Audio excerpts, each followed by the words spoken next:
It's morphin' time!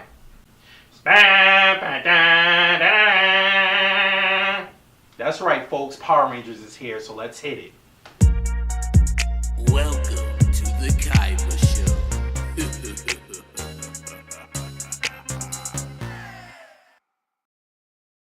Alright, folks, the highly anticipated Power Rangers is finally here, and I must say, this movie was actually pretty good. Okay, so in the movie Power Rangers, we have 5 teenagers that haven't found their place in life yet, and they stumble across these power coins that grant them superhuman abilities to defend the Earth against the evil Rita Repulsa.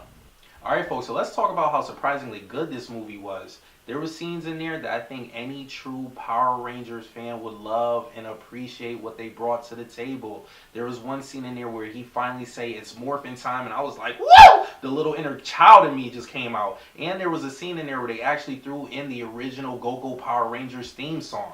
I think fans from my generation will appreciate the more darker tone of this movie. It's geared more towards the adults. It has cheese in it, but not as much cheese like it did in the show.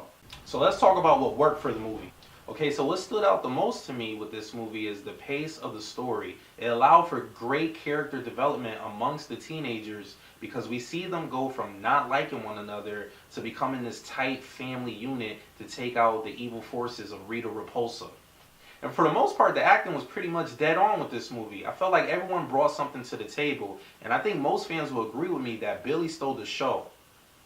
Normally, I was always a Red Ranger fan, but after seeing this movie, I don't know, I might be a Blue Ranger fan now. Now, let's talk about what didn't work.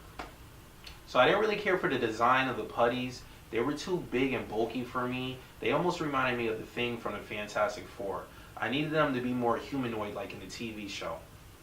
And I was a little disappointed in the screen time of Rita Repulsa. I felt like they should have gave me just a little bit more for my liking. So I didn't really care too much for Bill Hader playing Alpha 5's voice. I'm not saying that it totally needed to be but I needed something along the lines of that, and his voice was just too human for me. And Bryan Cranston's voice fit perfect for Zordon in the movie. I just wasn't a fan of him being stuck inside some wall where his head was moving from side to side. I'm more used to him being in a canister chamber type atmosphere like in the TV show. So overall, folks, on the Kaiba scale of 1 to 10, I'm going to give the movie a solid 7.5. This movie had a great cast in it, the story was good, and it had a few good action scenes in it. So I still think this movie is worth seeing regular admission price and buying on Blu-ray when it comes out. So if you like what you see and you want to see more, please leave a comment, hit the like button, and subscribe.